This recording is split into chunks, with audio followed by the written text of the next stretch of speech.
jabate ba music. Au kana baga sidihima dakatigi ala leno. We are be fosidihima dakatigi ala leno. We are be gasidihila dakatigi ala leno. Oshima fenke sidihila dakatigi ala leno. Jana fate juguyala nafate koyala. Jana fate juguyala nafate koyala. Jana fate juguyala nafate koyala. Jana fate juguyala nafate koyala. Nedu no te, nedu no te, nedu no te. Sidiki no te masala mami que yo sí sé hola. Secote, no baño ma yo sí sé bote. Secote, dakante sa, nakante korobola. Never dakane bolo ye. Kana jina, jatoko tigi la fialete. Jawari tigi la fialete. Fantankeni la fialete. Pali president la fialete. Alama vinke Johnny Setola. Secote, benida galero. Secote, okana baga sidihima. Dakatigi ala lena. We are be fosidihima. Dakatigi ala lena. We are be dasidihila. Dakatigi ala lena. Oshima fenke sidihila. Dakatigi ala lena. Jana fate juguyala nafate koyala. Jana fate juguyala nafate koyala. Jana fate juguyala nafate koyala. Jana fate juguyala nafate koyala. Juguyale Namu juguyama ine. Kumani dinke siriki jabate alhamdulillah ya rabbal alamina. Ekeri faye nala ible nyona unye. Gibi mankan chama menga o kanitoro. Kani kofilele netena kofile. Jeli bilashi fili toka saba mamare. Netena kofile li fanta dengele. Kofilele netena kofile. Tumani dengelo kofilele. Netena kofile. Dekora famali yoye. Sidiki ala yodima. Dengele dumana wali yoye. Sidiki ala yodiye. Fali duma kemale yonku. Sidiki ala yodima. Hamala yangi terigelo. Sidiki ala yodiye. Baruba terigele. Sidiki ala yodima. Abdini ya tara terigele. Sidiki ala yodiye. Basiri dambele terigele. Sidiki ala yodiye. Dus Boubacar Ba terigele. Sidiki ala yodiye. Nous sommes réunis aujourd'hui pour assister à la soutenance du candidat Bakar Moko Kaba, qui va nous présenter le sujet sur étude et mise en place d'une solution de voie sur IP dans un environnement multisite, cas du ministre guinéen de la Défense nationale. Chez Kaba, vous avez 15 minutes pour nous présenter le travail. Après ces 15 minutes, il y aura les questions, suggestions. Le jury est ici composé de notre cher doyen, expert dans le domaine de base de données, M. Armand Collins, et à ma gauche de M. votre encadré, expert dans les réseaux et systèmes. Et moi-même, qui est le président, expert aussi dans le domaine des réseaux et systèmes. Vous avez la parole. Monsieur le président du jury, monsieur les membres du jury, je voudrais tout d'abord vous remercier de l'intérêt que vous avez bien voulu porter à mon travail en acceptant d'être parmi ce jury. Je voudrais d'abord, avant de commencer, remercier Dieu le Tout-Puissant Allah, qui m'a donné la force, le courage d'être parmi vous aujourd'hui. Mes remerciements vont à mes parents, mon père et ma mère, qui ont bien voulu être là, mais compte tenu de leur emploi du temps changé, ils n'ont pas pu honorer. Mes remerciements vont à mes frères et sœurs qui sont là aujourd'hui, qui ont tout laissé pour venir assister à ce jour si important pour moi. Nous sommes là pour vous présenter un thème de mémoire de fin de cycle pour l'obtention d'un diplôme de master en système réseau, télécommunication. Nous avons comme pour thème étude et mise en place d'une solution de VoIP dans un environnement multisite, cas du ministère de la Défense nationale guinéenne, qui est présenté par moi-même, Bakar Moko Kaba, encadré par M. Massambalo. Notre plan est constitué comme suit. Nous avons l'introduction, les problématiques, l'objectif, concept sur la voie IP, nous allons tester notre solution et enfin conclure. La voie IP Voice over Internet est une solution en pleine évolution. Le triplet voix donnée et vidéo font partie actuellement des enjeux majeurs des sociétés de télécommunications. Au cours de nos recherches, nous avons eu à baser nos recherches sur le ministère de la Défense, principalement cadrer notre sujet au niveau du haut commandement de la gendarmerie, direction de la justice militaire, qui se situe dans le quartier Boulbinet, dans la commune de Kaloum, dans la région administrative de Conakry. Il est commandé par le haut commandant directeur de la justice militaire, le général de corps d'armée Ibrahim Baldé. La gendarmerie a trois principales missions en Guinée. Les missions judiciaires, les missions administratives et les missions militaires de défense et de sécurité. Au cours de nos recherches, nous avons eu à ressortir trois problématiques. D'abord, le premier, c'était d'améliorer les systèmes de communication des forces armées guinéennes. Le deuxième, c'était de voir comment essayer de mettre en place la voie IP dans le réseau existant des forces armées guinéennes. Le troisième, c'était d'abord de montrer la sécurité, c'est-à-dire de garantir la sécurité. Comme au niveau des forces armées, toutes forces armées, la sécurité elle est très importante parce qu'il y a des informations un peu classiques et un peu secrètes qui fonctionnent. Donc la sécurité fait partie des enjeux majeurs. Les objectifs nous sont fixés principalement 4. D'abord, c'était de les convaincre de montrer l'importance de la voie IP. C'était d'abord de montrer l'importance de la voie IP au niveau des forces armées guinéennes. Le deuxième c'était de montrer le faible coût d'installation de la voie IP. C'est-à-dire la voie IP coûte moins cher que si c'était une téléphonie classique, si c'était une société de téléphonie classique. Le troisième, c'était de montrer l'importance de la voie IP, l'importance que la voie IP va envoyer au niveau de la communication des forces armées. Quatrième, c'était de garantir la sécurité. La voie IP, au concept de la voie IP. La voie IP est un système de communication vocale sur un réseau qui peut supporter le protocole TCP, qui peut supporter le protocole TCP/IP. Au niveau des composants, les composants de la voie IP, nous avons des softphones. Nous avons des hardphones que nous appelons des téléphones physiques. Des softphones sont des logiciels que nous installons, que ce soit sur les smartphones ou bien sur les ordinateurs, qui fait office de téléphonie. Entre autres, nous avons des passerelles pour sortir vers l'Internet, dont nous avons entre autres des routeurs pour attaquer au niveau de l'Internet. Parce que ici, au niveau de notre sujet, nous avons affaire à un multisite. Un multisite, il faut passer par l'autre passerelle qui est l'Internet. Le système de fonctionnement. La voie IP fonctionne comme une société de télécommunications classique. Les utilisateurs doivent être inscrits au niveau du IPBX. Un utilisateur qui n'est pas inscrit au niveau du IPBX ne peut être joint. Comme vous voyez, tous nos matériaux ici, les IPCN que nous appelons ici, les téléphones fixes, les smartphones, convergent tous. Ça, pour appeler l'utilisateur alpha, peut appeler l'utilisateur bêta, il faut que les deux utilisateurs soient déjà identifiés au niveau de l'IPBX. Dans notre cas, le multisite fonctionne comme si deux utilisateurs de téléphonie essaient de communiquer parce qu'ils ont deux réseaux différents. Les deux réseaux différents, au niveau de notre cas, ils convergent vers l'Internet. Et pour l'Internet, n'a pas de sécurité. Ça, il faut que nous garantissons la sécurité. Un peu devant, nous allons essayer de mettre ça en place. Les choix. Au niveau de la voie IP, pour déployer une voie IP, il y a plusieurs solutions. Il y a plusieurs solutions qui existent de nos jours. Il y a ASTX, il y a Fusion PBX, il y a Free Switch et autres, Xivo et autres. Il y en a plusieurs. Mais notre choix est tombé sur Camaleo. Camaleo est développé sous licence GPL, c'est-à-dire il est libre. Sous licence GPL, il a été développé en 2008. Il fait partie actuellement des serveurs les plus puissants du monde. Il peut gérer 3 millions d'appels par seconde. Actuellement, il est implémenté par la société T-Mobile. T-Mobile l'implémente dans son cœur du réseau.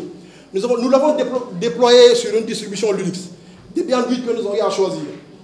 La sécurité, nous avons appliqué, parce que nous avons beaucoup misé au niveau de la sécurité, nous avons appliqué deux types de sécurité. La sécurité TLSL, que nous allons utiliser à LAN, et la sécurité VPN que nous avons eu à utiliser entre les deux sites. Nous allons essayer de tester notre solution.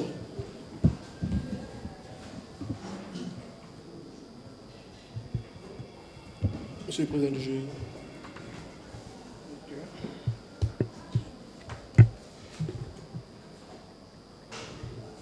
Ici, nous allons simuler le LAN. Après, nous allons faire le WAN. Le WAN, c'est entre les deux sites. Ici, nous allons faire comme si nous étions au niveau du haut commandement de la gendarmerie.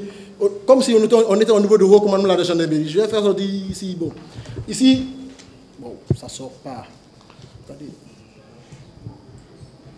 Bon, après.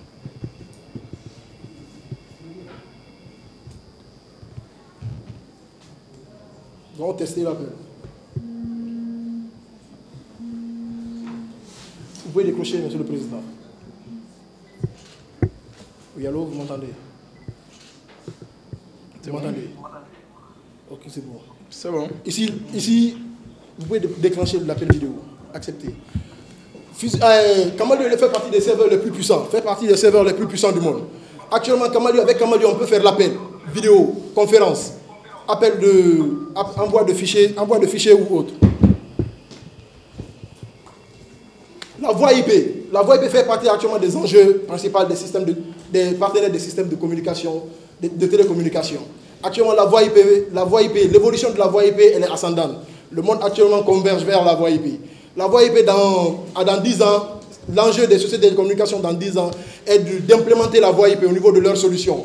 D'employer la voie IP au niveau de leurs solutions qui permettra d'utiliser un même réseau pour les données, l'appel, la voix et les vidéos.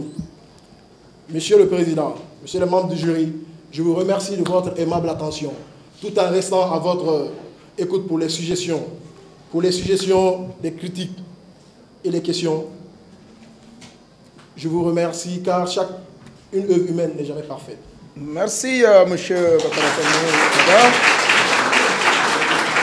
Vous aurez l'occasion d'applaudir. On vous remercie de la présentation. Vous avez respecté le délai de 15 minutes dans cette présentation. On sent, a priori, une maîtrise de ce sujet. Mais comme vous l'avez si bien dit, dans chaque œuvre humaine, il n'y a pas de quelque chose qui est parfait. Donc là, on va donner les suggestions, les remarques. Sans plus tarder, je vais laisser la parole à monsieur. Bon, je félicite le candidat pour son exposé. Audible, parce que d'habitude, les étudiants ne parlent pas de manière audible. Et comme il a terminé par les technologies, je commence par là où il a terminé. C'est-à-dire que le choix des technologies, des équipements. Alors, ma première question, sur quoi vous vous êtes basé pour faire les choix des équipements que vous venez de nous exposer? Alors, si je prends l'exemple, parce que j'ai cherché partout. Bon, il ne s'agit pas ici, pour nous, nous sommes des techniciens, il ne s'agit pas ici de choisir le serveur le plus performant au monde. Il faut faire des choix rationnels. Est-ce que j'ai besoin de transporter le serveur le plus performant du monde pour venir gérer les sites de la gendarmerie? Est-ce qu'il n'y avait pas un serveur de manière rationnelle qui pouvait répondre aux problématiques de la gendarmerie? Parce que j'ai cherché partout les données de l'existant. Par exemple, vous avez parlé du nombre d'appels par seconde. Et vous étiez à la direction de la transmission. Bon, vous allez me dire que c'était des informations très confidentielles qu'on ne pouvait pas livrer. Mais vous devez avoir une idée du nombre de transmissions. Vous êtes à la direction, nombre d'appels, nombre de transmissions par minute au niveau de la structure là où vous avez. Donc, ma première préoccupation, c'est de savoir quels sont les éléments qui vous ont guidé dans le choix des équipements et des technologies. Bon, alors, le document, je reste encore avec une autre question. Bon, ça, ce n'est pas une question, mais ça peut se transformer en question, si vous n'êtes pas d'accord avec moi. Votre document est bien présenté. Il est propre, il est bien écrit. Vraiment, il est agréable à lire. Sauf que j'ai quelques remarques au niveau de votre bibliographie. Ce n'est pas comme ça qu'on présente une bibliographie. C'est un document scientifique et c'est un document de master. À chaque soutenance, on critique la bibliographie. Il y a une manière de présenter la bibliographie. Si vous allez à votre page 120, là où vous avez présenté votre bibliographie, je prends l'exemple de 4e ouvrage. Il y a 2 auteurs de cet ouvrage. 2 auteurs. Mais ce n'est pas comme ça qu'on présente les auteurs. D'abord, premièrement, c'est l'auteur. L'auteur est séparé par un point-virgule. Quand il y a 2 auteurs, ils sont séparés par la virgule. Donc, au début, vous avez dit, par exemple, ici, téléphoner sur IP vers la convergence. Ici, on commence d'abord par les auteurs et non par l'ouvrage. Vous avez dit téléphoner sur IP. C'est pas comme ça. À la deuxième ouvrage, vous commencez par l'auteur. Mais vous ne séparez pas l'auteur du titre. La séparation entre l'auteur et le titre, c'est point virgule. Quand il y a deux auteurs, vous les séparez par la virgule. Donc, quatrième ouvrage, Laurent Wakil et Guy Pougnol. Ils doivent être séparés, c'est deux auteurs de cet ouvrage. Ils doivent être séparés par la virgule. Mais après Pougnol, c'est point virgule, avant le titre de l'ouvrage. Voyez. Bon, ça, il faut vous habituer à ça, c'est comme ça. Donc, à chaque élément de votre bibliographie est séparé par point virgule. C'est-à-dire que les auteurs ou l'auteur est séparé du titre de l'ouvrage par un point virgule. Le titre de l'ouvrage est séparé par l'éditeur par point virgule. Donc, les séparations de listes ici, le séparateur de liste ici, c'est le point virgule et non la virgule. D'accord? Quand il y a deux auteurs ou trois auteurs ou plusieurs auteurs, on les sépare par la virgule. Bon, généralement, dans votre présentation de la bibliographie, c'est bien fait par rapport aux autres, mais c'est l'élément qui vient brouiller votre présentation au niveau comment on appelle, de votre bibliographie. Alors, donc, ma deuxième remarque, bon, ce n'est même pas une remarque, c'est-à-dire que ça peut être transformé en question. C'est-à-dire que, au niveau de votre plan,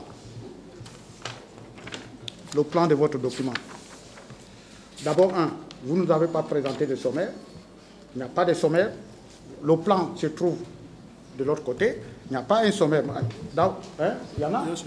Chez moi, je n'ai pas vu. Hein. Il y a un sommaire. Où ça?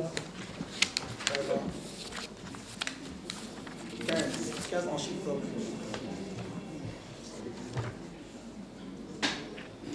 Ça s'appelle la carte.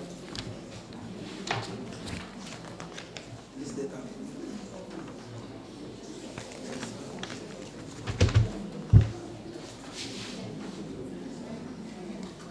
Donc, ce n'est pas sa place. C'est pour ça que je ne l'ai pas vu. Ce n'est pas la place du sommaire ici. C'est pour ça que je ne l'ai pas vu. J'ai écrit ici, il n'y a pas de sommaire. Vous voyez? Pas de sommaire parce que j'ai examiné ici, partout, je n'ai pas vu. Voilà, donc ce n'est pas sa place. Le sommaire est là, vous avez raison, mais ce n'est pas sa place. C'est pour ça que je ne l'ai pas vu. Il se place pas à ce niveau. Alors, au niveau de votre plan, je vais aller vite. Au niveau de votre plan,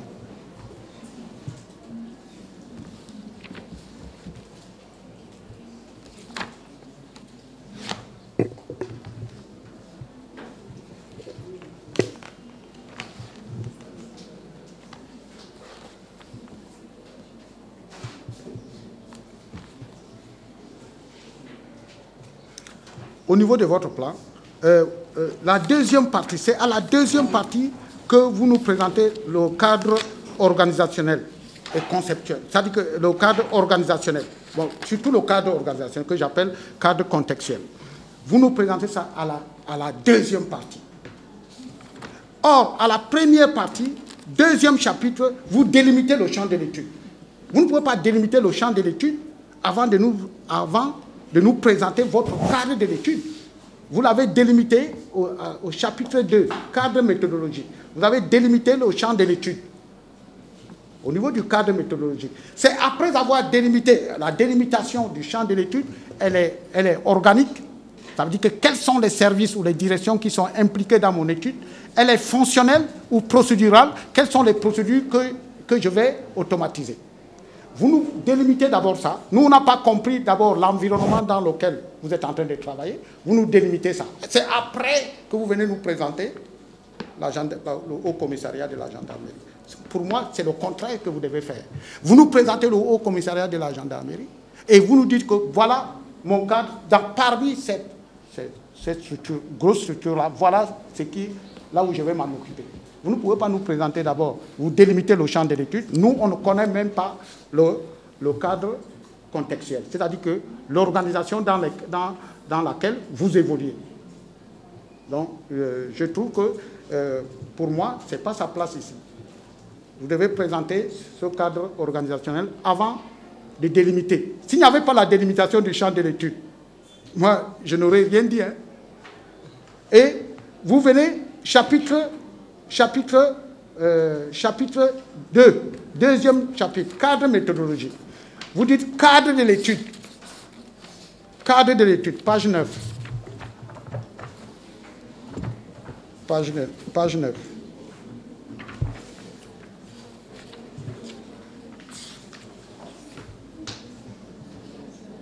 Cadre 9. Cadre de l'étude. Et vous parlez de la gendarmerie. Et maintenant, vous allez à la deuxième partie, vous nous présentez le cadre, le cadre organisationnel. C'est là où vous nous parlez encore de la gendarmerie. Vous voyez, vous avez cafouillé un peu là, à ce niveau. Bon, alors, ma dernière question pour le moment. Ma dernière question.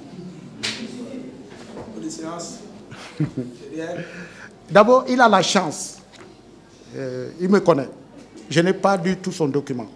Et moi, quand je prends un master, c'est 1 heure de temps. Ce n'est pas un petit diplôme. Hein? Voilà. Donc, alors, il me connaît. Il a eu la chance. Parce que même le matin, je suis venu pour lire son document. On est venu me chercher pour pouvoir régler les problèmes de bulletins là-bas dans mon UFR. D'accord? Donc, il a la chance. Il doit remercier son marabout. Voilà. Alors, ma dernière question pour le moment, c'est, en fait, ce n'est pas une question. Bon, je veux savoir si, qu'est-ce que la gendarmerie, le haut commissariat de la gendarmerie a réservé au travail que vous avez eu à produire. Voilà, merci, Monsieur le Président. Merci, Président. Des remarques vraiment pertinentes, suggestions que le candidat doit prendre note. Un travail est toujours à parfaire, donc il faut tenir compte de ces remarques et corriger le document en fonction de ces remarques-là. Donc, vous pouvez répondre. Hein? Merci, Monsieur le Président du jury. Merci, Monsieur Collins, pour vos remarques, suggestions et vos questions. Je vais passer à la réponse de vos questions. Vous avez posé principalement deux questions. Le premier, vous avez dit sur quoi nous sommes basés sur le choix de la solution. Et si, au niveau de la direction de la transmission, ils ont passé assez d'appels. Au niveau, le choix basé sur la transmission, le choix n'est pas fortuit. Au niveau de la direction de la transmission, par exemple, le haut commandant de la gendarmerie actuellement, le haut commandant de la gendarmerie est rattaché au niveau du ministère de la Défense, elle-même qui est ministère délégué à la présidence. Il gère actuellement l'effectif de la gendarmerie est 73 000 et quelques personnes.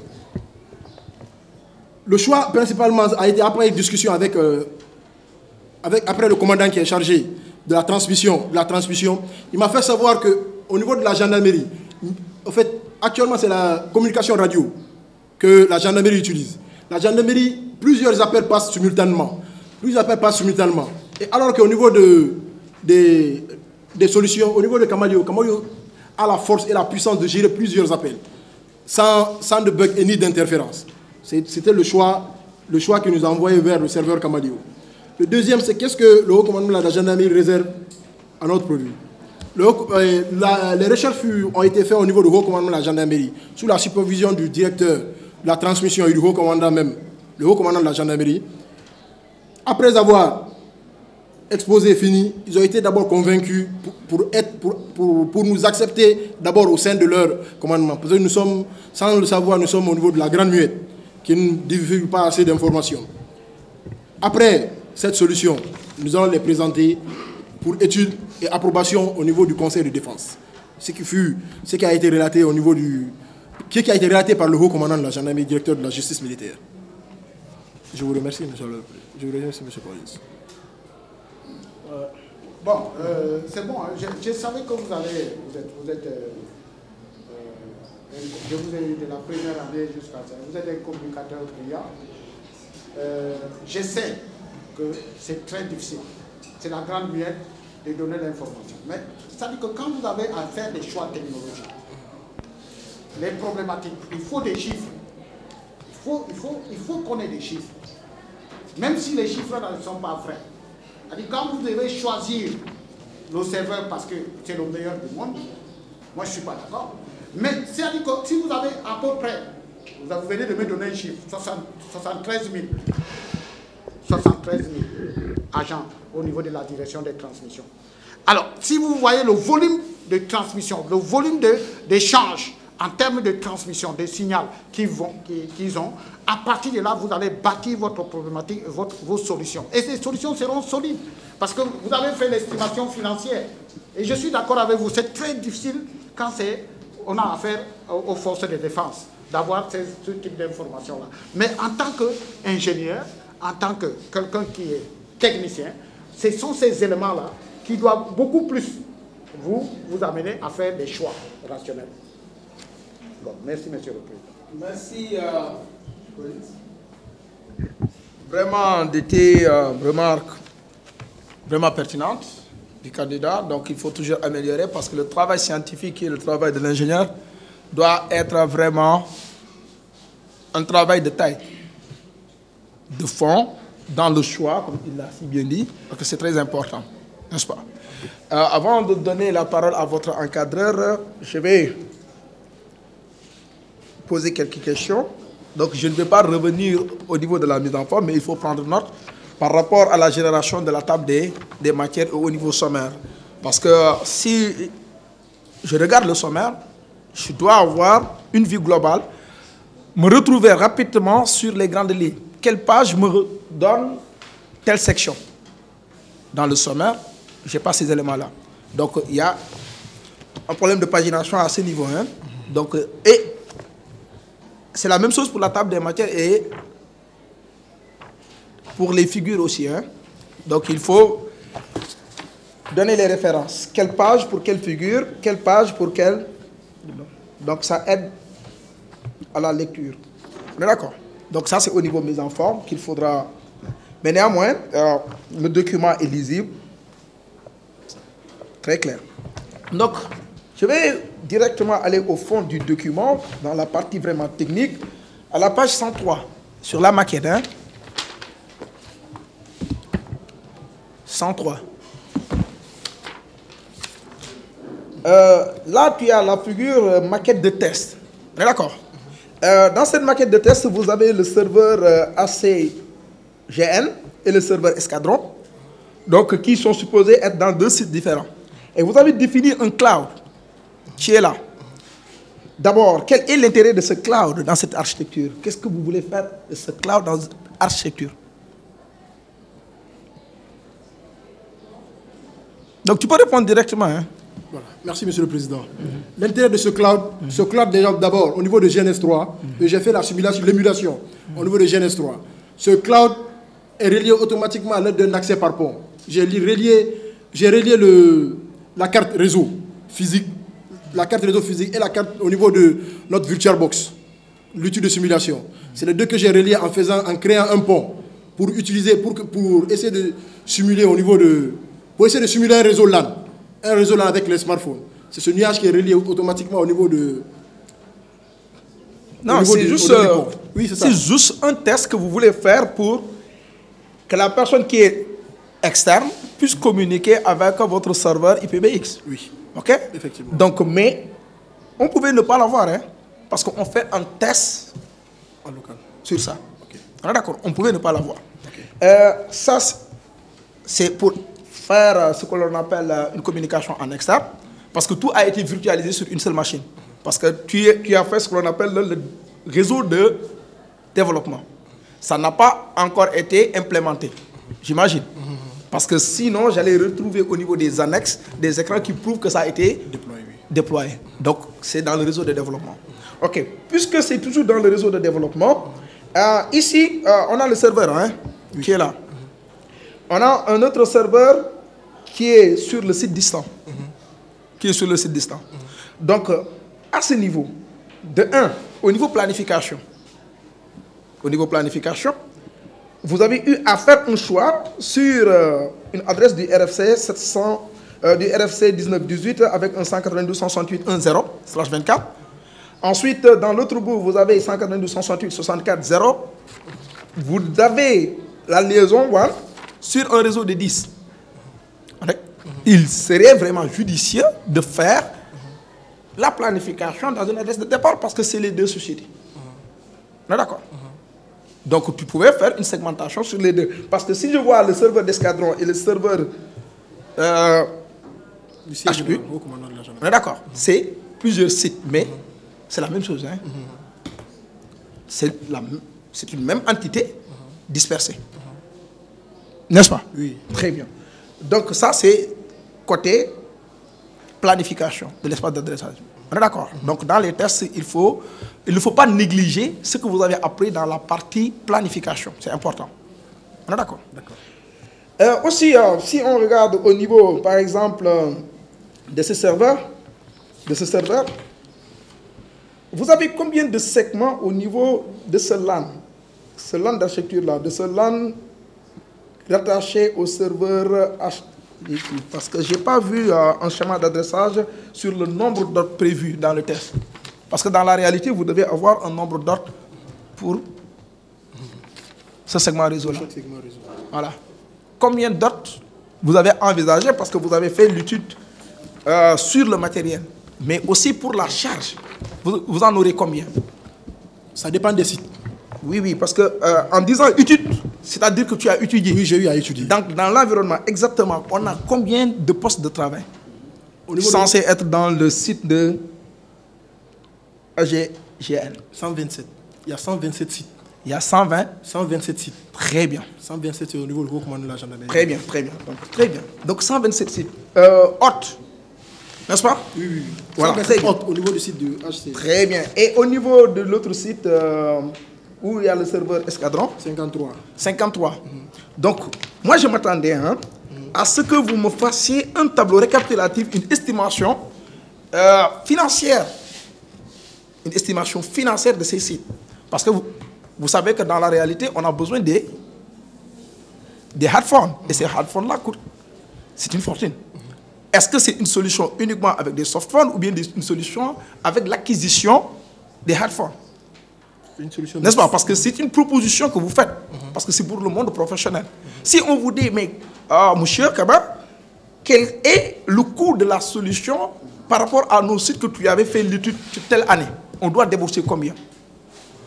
Parce que vous avez ces informations. Mais ces informations, vous pouvez nous montrer ça dans un tableau. On est d'accord sur le nombre de postes qu'on a besoin, une estimation du coût à l'instant T. OK? Ça n'a rien à voir avec la simulation. La simulation, ça montre que par rapport à ça, si on prend une petite entité, on fait les tests, ça fonctionne. On est d'accord? Parce que là, vous avez fait un mémoire en déduction de ce que vous avez étudié par rapport à l'entreprise, le ministère de la Défense, comme vous l'avez si bien développé. On est d'accord?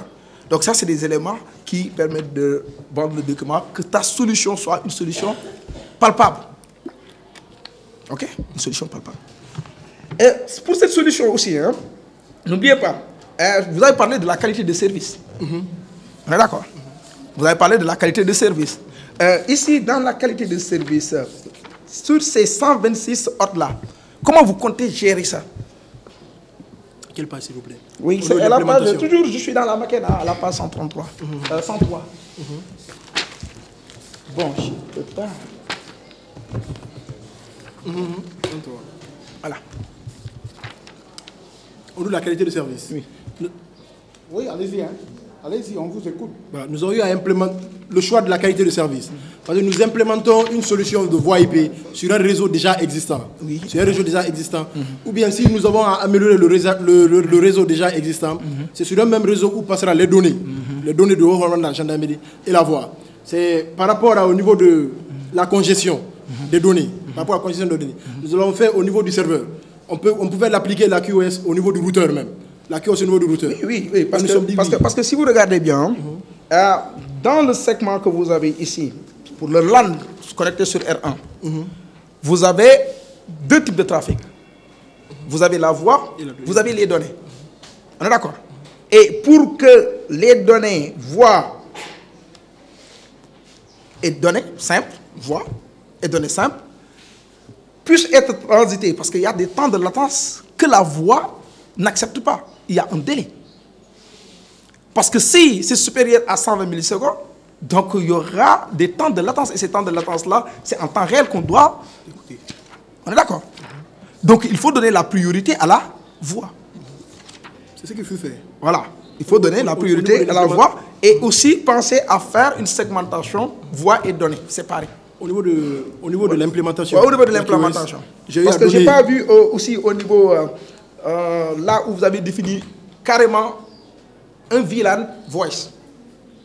Ça, je ne l'ai pas fait parce que c'est oui, parce qu'il faut définir un VLAN voice, définir la qualité. Étiqueter le VLAN. Les VLAN. On est d'accord.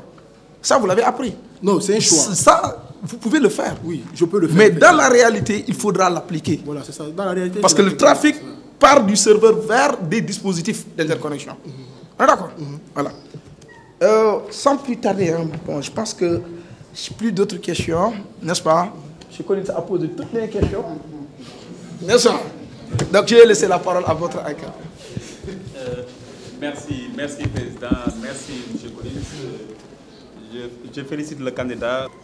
Le candidat, ce que je lui conseille, c'est de prendre note des remarques qui ont été faites. Parce que c'est parce que le travail est intéressant que les gens ont donné, n'est-ce pas, des suggestions et des critiques. Mais c'est des critiques qui sont des critiques constructives. Voilà. Moi, j'ai accepté d'encadrer ce candidat-là parce qu'il a un sens de responsabilité. Parce que c'est quelqu'un qui a été au pays, il avait fait un stage dans le même emplacement, on lui a présenté des machines sous Linux, il ne savait pas par où commencer. Donc ils sont venus au niveau de l'établissement, ils ont vu Collins, le chef de l'UFR. En ce moment, j'étais aux USA, il m'a appelé pour venir, n'est-ce pas, faire le cours d'administration sous Linux. Et j'ai vu, n'est-ce pas, sa volonté, parce que c'est quelqu'un, n'est-ce pas, qui défie ses limites et qui ne limite pas ses défis. Donc là, ça m'a un peu revigoré. Maintenant, pour le travail, c'est moi qui l'ai orienté de bout en bout. Mais pour le déploiement, j'ai croisé les bras.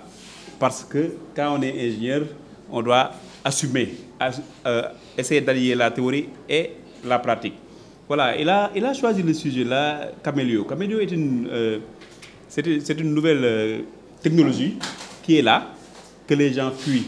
Et vraiment, c'est en ligne de commande et ce n'est pas très simple. Et aujourd'hui, cette technologie est en train de supplanter Astérix, qui est partout. C'est la première fois que j'encadre un étudiant sur la téléphonie sur IP qui a travaillé sur Astérix, sur Camelio. Parce qu'il y avait un problème de documentation de par sa jeunesse. Et puis, cette solution-là, pourquoi on l'a choisie? Il faut savoir avec les NGN. Donc, c'est une solution qui est extensible et qui est adaptable. Parce que maintenant, la technologie est overlay. Ce qui veut dire que, quel que soit l'environnement qui existe, on pourra le déployer. Même si on fait une miniaturisation, une virtualisation des matériels réseau, avec les réseaux du futur. Voilà. Donc, cette solution aussi, pourquoi il l'a bien fait? Parce qu'il a fait un trunk. C'est-à-dire, qu'est-ce qu'il a fait? Il a relié 2 serveurs dans 2 sites distants.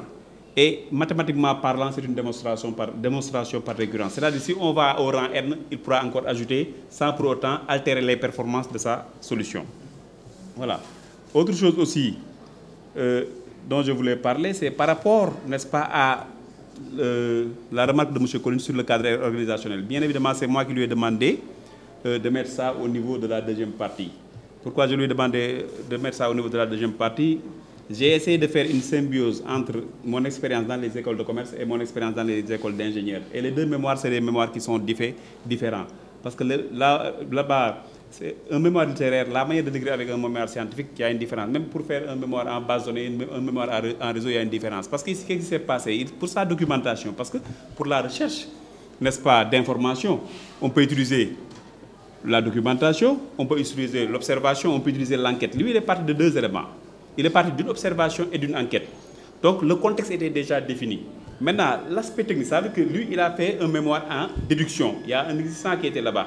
Donc, il a essayé de voir, colmater les informations, parce qu'avec la grande muette, avoir les informations, ce n'était pas très simple. Il a essayé d'avoir un petit échantillon et il s'est basé sur ça.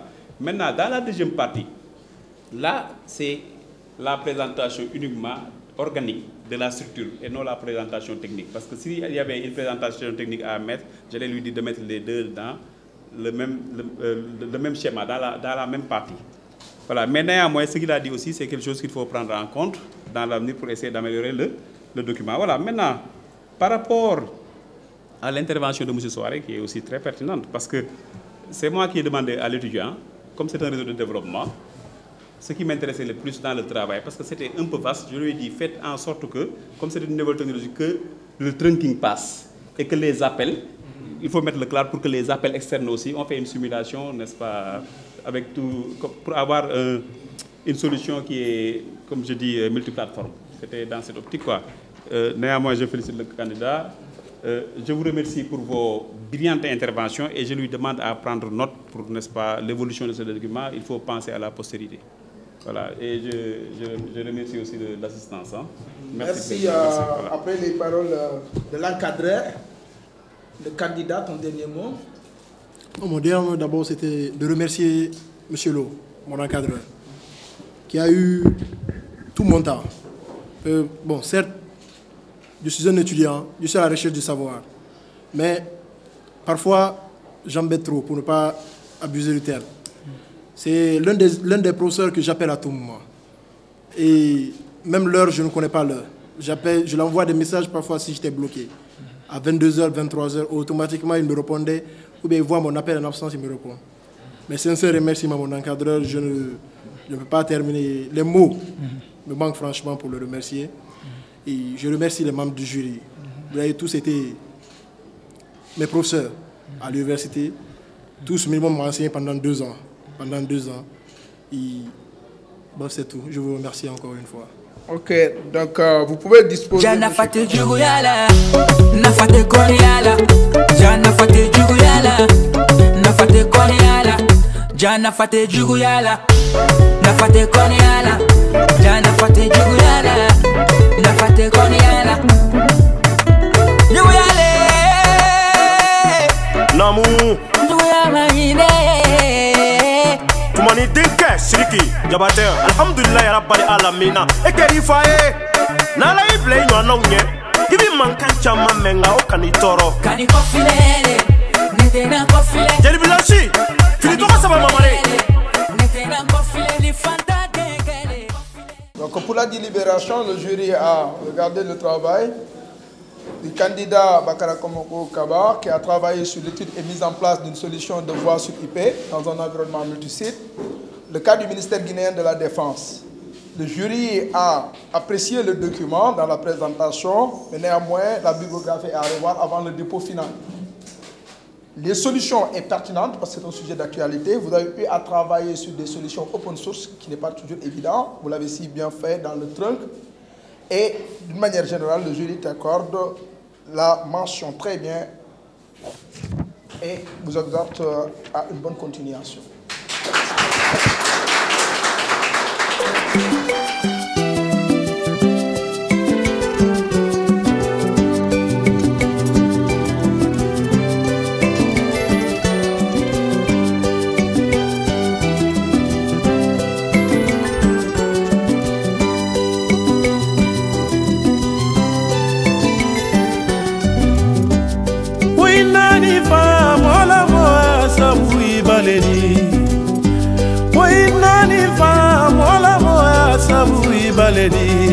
Haliba ke banana isabu inaledi hali kera sarama badi isabu inaledi nile kera masabadi abe sabu ibaledi soromaya jadunya tele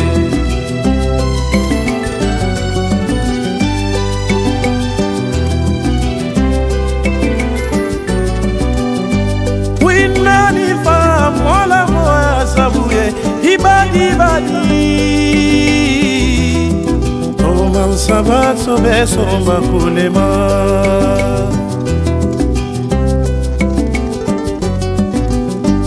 wimbadi mola moa sabuye baledi haliba kefama badi isabuye baledi nile kera sarama badi isabu ibaledi kunikera fama badi asabu ibaledi soromako jadunya tele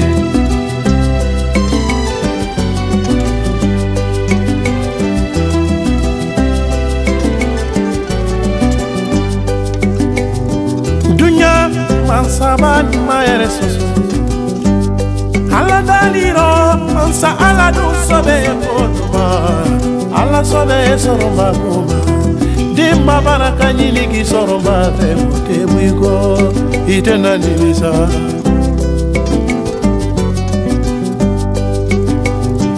dunya man saban mayere soso ala daliro man sabanu sobe koduma ala sobe baraka lema aba baraka la teima je wote bwiko murimano ila baraka nala mansani sobe saraka bola kalana boma nikera hadia boladi misikina lejidi ye hadia boladi